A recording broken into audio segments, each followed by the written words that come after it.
Amidst a tight budget and growing demands for tax relief, lawmakers this session have been scrambling to find some creative solutions. Grant Green has more on one lawmaker's proposal for sales taxes in the state.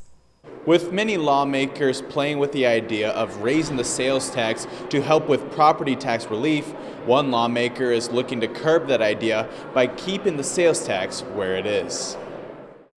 South Dakota is already scheduled for an increase back to 4.5%. However, some property tax proposals have pitched a sales tax of up to 6.2%. Sioux Falls Senator Chris Carr calls those ideas bad tax policy.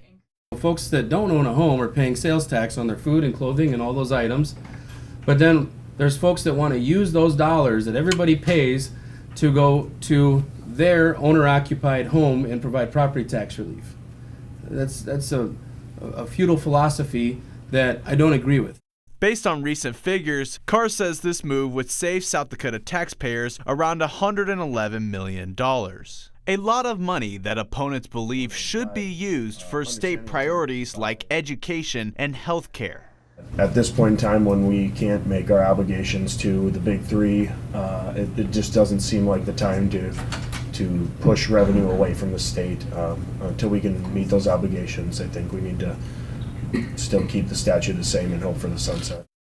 Carr called that statement ironic, saying even at 4.5%, people were claiming that obligations were not being met, and that increased revenue doesn't all go to one place.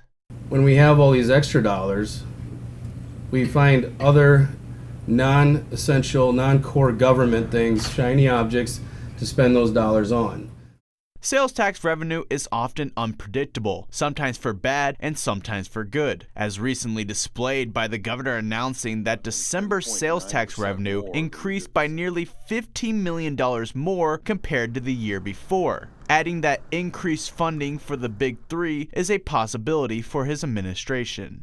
I'd say all the cards are on the table, and from my perspective, that is, that's high on my radar as far as if we did have the ability to look at that as an option, then certainly we'll consider that.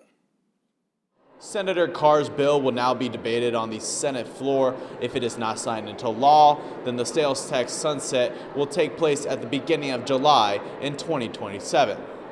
In Pierre, Grant Green, Dakota News Now.